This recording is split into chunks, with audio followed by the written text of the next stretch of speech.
Hello, I am trying something, excuse me, a bit different this time. I am live streaming my reaction, which is why I'm 20 minutes, 25 minutes late to the whole when I was actually doing this. I'm just making sure everything's going through okay. I am live streaming on YouTube twice. This is for twice. I'm doing it in my normal horizontal view and in a vertical view, because apparently that's how you get more engagement. I don't know. It's not really what I do is, but I mean, I might as well test it and see if it works, see if it crashes or burns.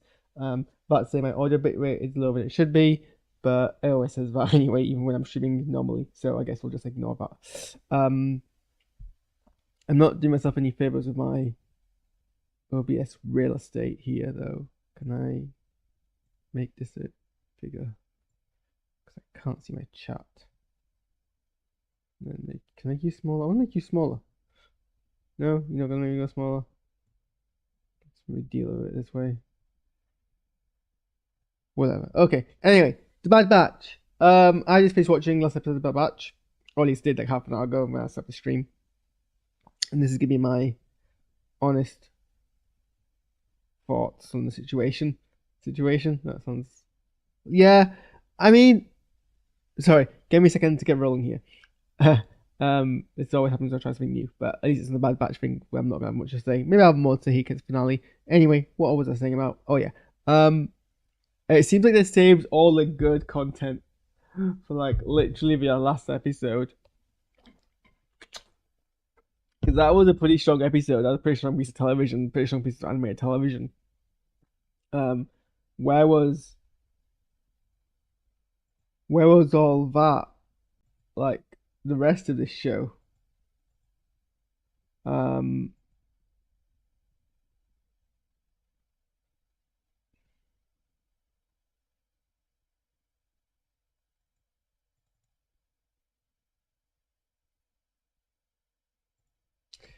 sorry, didn't share my background. Uh, there was a lot of things to like there. I'm going to run through some thoughts in my mind real quick. Um,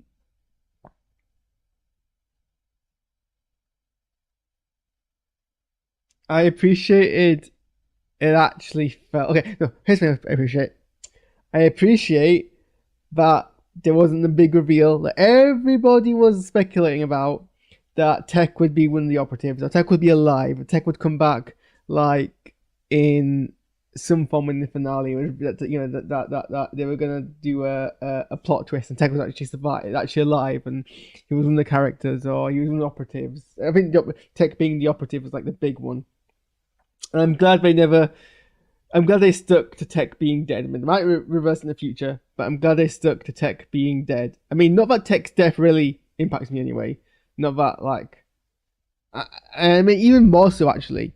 Because Tech death didn't impact me. If they reversed it, it would have been just so cliche. But Tech being operative was like, well, okay, so you redeemed Crosshair, just making like the exact same plot, but with Tech. No, like there was not even any. They didn't even do a false flag, not false flag, a red herring situation. But didn't even suggest that Tech might be alive. It was the entire time he was dead. There was no like false hope, nothing like that. It wasn't even a plot point other than the fact that he died in the finale. Yeah, I mean it was a weak plot element last season. His death in the finale wasn't, just to get, it was a blatant bad just to get shocked. There wasn't any that kind of build towards it. This episode did the threat much better, and it did something really, really rare. It did a threat that of death that all of the protagonists survived through, but didn't feel like it was a false sense of threat. Like I felt the entire time through the episode, my momentum's getting going now. For the entire episode, that there was that risk, even though it became pretty evident to me that they were going to survive. The fact that they were very quickly overwhelmed. I mean, obviously, Omega was perfect. Omega did everything right. Omega was barely even scratched. But the fact that everyone, like the actual Clone Force 99, they got into the facility after doing pretty much nothing really use last week. They got into the facility. They got as far as like 10 feet into the hangar, and all the operatives, in a way which kind of reinforced that they were a serious threat, almost immediately took out Wrecker, took out Hunter. They maimed Crosshair by chopping off his hand. And then the entire time they were all like just barely pushing through. Wrecker was already injured. They were basically fighting on their knees, stumbling around, scraping for any advantage.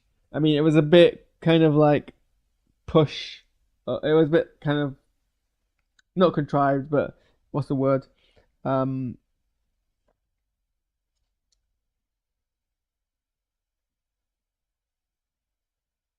When they turned it around against the operatives, it was a bit of curb stumpy on their side, but that I think was earned for a finale. After basically, and they're all tortured as well, so they're all weaker, and like they didn't recover from that. They didn't bounce back immediately fighting fit.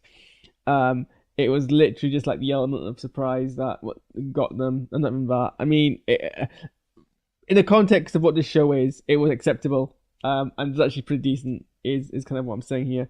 So that was good.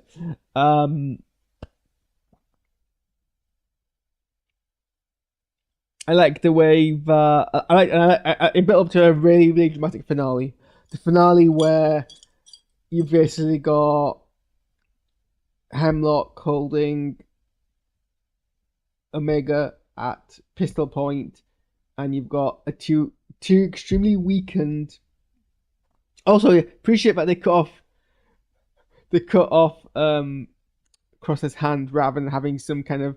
And again, this has been they avoid all the cliches. This episode genuinely surprised me on multiple fronts, and that I have to substantially commend it. The fact that people are speculating that Crosshair would have a moment where, he had to take a shot to save Omega, and that's where he got over his traumatic tremor. Nope, his hand got cut off. He never recovers that. That hand is gone, and he ends up having to shoot with his offhand. And then in the finale, he does have that moment, but it's not the cliche. It didn't seem as it seemed earned. It didn't seem like it was. There was a twist on it. There was an unexpected element of it.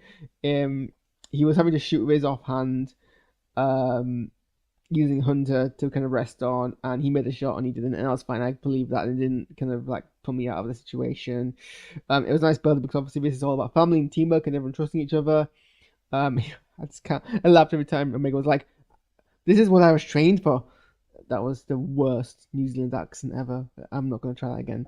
I can say their names in like an accent. I can say Tech, Wrecker. Even that's not very good. I'm not good at accents, and I'm definitely not good at Australian accents. Moving on. The fact that Omega was like, "Oh, I'm trained this. I'm an operative. I know exactly what to do." I mean, no. But that's also believably what Omega would say, so I'm not that fussed about that. But no, the bit on the bridge with Hemlock felt like a worthy end of an antagonist that's been a threat for them for 2.5 seasons. 2 seasons? Not 2.5. At least 2 seasons. Maybe 1.5. So I liked that. What else did I think about the episode? It ended pretty limp-wristed, though. I mean, I can get that if all the data has been destroyed, then probably Palu is safe again because no one, it's not the Empire's radar anymore. But still, like, well, you go back to the planet, you put everyone at risk on the first time. Okay, I mean, I guess you go else to go. But the last, before the epilogue, the last lines are basically around, what are we going to do now? Whatever we can do. I thought we reached that point character arc-wise a way back. So you're not really, like, developing new ground there is the thing. That's one thing. And then after Hunter gives that pretty limp line, Wrecker and Crosshair sit next to both Omega and Hunter, and then you know how when you play, sometimes you play games, especially like multiplayer games, especially like GTA Online, and you finish a mission, and so everyone just kind of like idles for a second, and there's like on a splash screen, kind of like under a pose, not a pose, but they're all like sitting standing side by side, just while that game loads the next bit a wee bit, and everyone's just kind of like idling for like a couple of seconds. That's exactly what it was like, and it was hilarious and silly and stupid.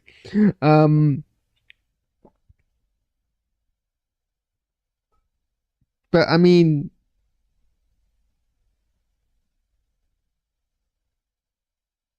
so for Necromancer, I mean, obviously it's meant to be the cloning technology. The show never confirms that. It assumes that if you care enough, you already know. It kind of assumes you know because it never builds up its own weight. The whole thing about Omega being Omega's M count, cloning tech, the Emperor being very interested. The show never. If you watch this show in isolation, you would never really, I think. And you know, I'm someone's like, narratives, fictional narratives, only ever need to give you the amount of detail you need to tell a story. As a nerd, all of the minutiae, all of the world building, all of the details, all of the how, the why, the what, that's for like expanded universe stuff. I don't, you know, people always complain, oh well, I didn't know why this was, you know, how this thing worked. If how it works is important to the story and it's missing, fine, complain. If it's not, it doesn't matter. It not okay. This is like the worst example because we already know how this works anyway. But people being like, "Oh, well, I don't know why the." I don't use example. It's not a really good example. There are plenty of like things where people are like, "I don't get how this works," and like, well, how it works isn't important. The show is telling you why the way it's doing what it's doing matters, and that's enough. In this instance, if you're going to take a show in isolation, it never tells you why Project Necromancer is a big deal. I tells you it's a big deal, but I don't think it gives you enough. It makes it seem like an unsatisfactory ending, and we already and that's and it doesn't work to do that when we already know how Project Necromancer is going to end up. We know it's eventually going to work, and although actually we don't see the steps towards it because in the Mandalorian they foiled Gideon's plan. So I assume really everything that happens here with Hemlock is just a previous failed attempt that completely fails. Nothing from it ever actually comes to fruition. It delays Project Necromancer presumably a whole bunch of years, and that's why it's still an issue on the flip side of the Civil War, the Galactic Civil War, and it's why Gideon's having to like do all of the stuff with Grogu in the Mandalorian after the Emperor's death, and the Emperor never got it sorted out preemptively. I'm assuming that's what he, but so it means that it could have just well have never happened from like the Empire side, which is a bit of like a neat bow. Kind of reminds you bringing the AS element into the show in the first place. So what do I think of the Bad Batch overall? Pretty like forgettable. It's definitely out of all my animated shows the one I care about the least, the one I'm not that fussed that we return to. Oh yeah, so about Mega's M count. Is she sensitive? Is she not? I guess we'll never know. She joins the rebellion. Yay for her, I guess. Again, it was very much this is where they are now kind of thing. That Batch retired completely and probably aren't going to be involved. She probably goes fights in the rebellion. Probably isn't going to be seen again. Maybe she is. I don't know. But yeah, it's a pretty forgettable show. I'm not that fussed about a lot of things that happen in it. Not really fussed with the characters who don't really grow. They don't grow. Yeah, like Hunter's whole thing is like Mega's going to go fight the rebellion, and Hunter's like, but our whole thing is keeping you safe. That's not an endearing character trait. That's something you were meant to grow out of. She's an adult now, and you're still doing it. And I know you're doing it tongue in cheek, and you do let her go. And you don't fight against it, and you're like, you know, this is something you should. This is your journey. I agree. This is your fight, kind of deal.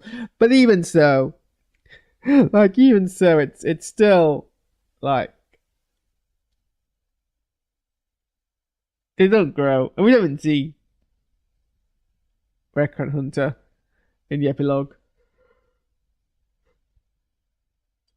Wrecker has some growth.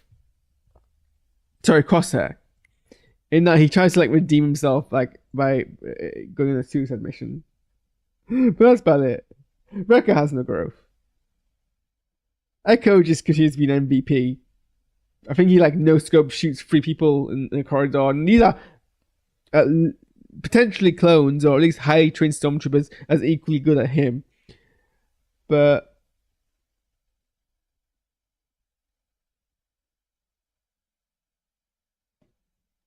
suspicious bike outside my window. Yeah. So if I don't see these characters again, it'll be too soon.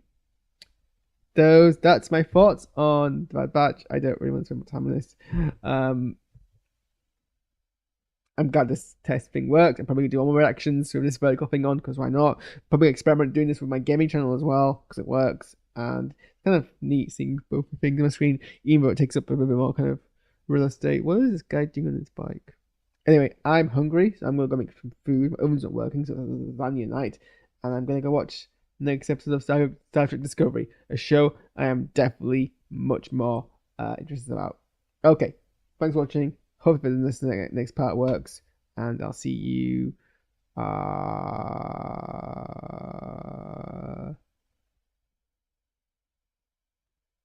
are we watching? I don't think we're watching it. Well, the next one we'll react to, what will be in 8 days, I think, will probably be Doctor Who. So we're back with Doctor Who, guys, everyone. We're back with Doctor Who. Yes. We'll bring the more detailed analysis then. Okay, goodbye.